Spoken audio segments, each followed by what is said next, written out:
Buckingham Palace was Queen Elizabeth II's main residence from her coronation in 1953 until COVID-19 struck the UK 2 years ago. She had moved to Windsor Castle temporarily, but was to never stay the night at the palace again, spending her final few moments at the royal family's Scottish holiday home, Balmoral Castle. Although she moved in following her coronation, she had not wished to do so and had even been incredulous at the idea of living there when her father became King George VI in 1936. What happens next? Full details for the days following the Queen's funeral. The royal family, heads of state and the public have said goodbye to Queen Elizabeth II as her state funeral was held at Westminster Abbey. But what happens next? Find out here. When the Queen was just 10 years old, her father became King George VI after his brother, Edward VIII, abdicated, and the family shortly moved into Buckingham Palace. The Queen and her younger sister, Princess Margaret, had previously lived in a Georgian house, 145 Piccadilly, in London, but the monarch was christened at Buckingham Palace on May 29, 1926. The young Princess Elizabeth was shocked when she moved into Buckingham Palace permanently and, according to historian Dominic Sandbrook, asked how long they were staying there, under the impression that the move would be temporary.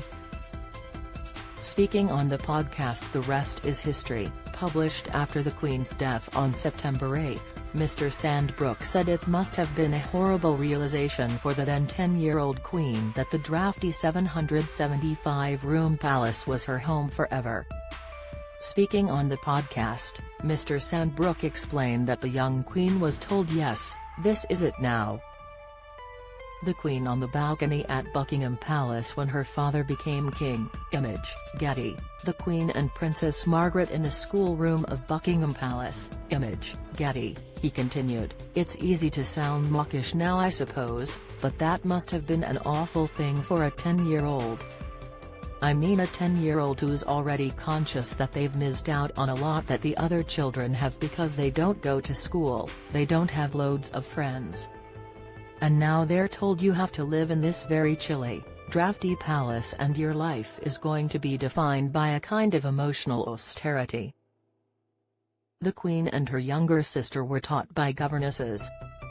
Read more. Queen dreamt of being a country lady surrounded by animals. The Queen had initially not wanted to live in Buckingham Palace, it has been claimed. Image, Getty. The Queen reportedly asked her governess whether they would live at the palace forever. Image, Getty. Marion Crawford, who was known as Crawfie to the family, became the girls' governess after their father became king, and it was her who broke the news to the Queen that Buckingham Palace was to be her permanent home. In her book, The Little Princesses, published in 1950, Ms. Crawford said, "When I broke the news to Margaret and Lilibet that they were going to live in Buckingham Palace, they looked at me in horror." "What?" Lilibet said, "You mean forever?" It appears that later in life, the Queen had also been reluctant to move into Buckingham Palace. Don't miss, horror as man pushes girl to storm Queen lying in state platform. Inside mourners watch Queen's funeral on phones due to travel disruption.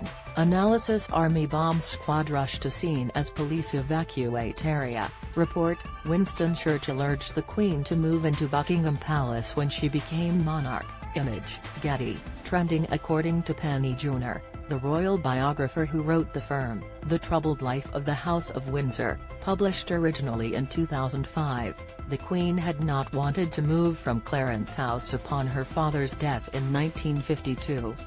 After King George VI died following his suffering from a long illness at the age of 52, the Queen became the monarch at just 25 years old, and was 27 at her coronation.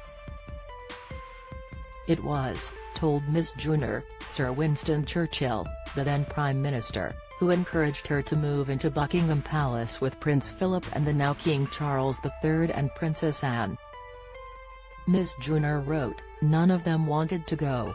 They loved Clarence House, it was a family home, but Winston Churchill, who was then Prime Minister, insisted upon it."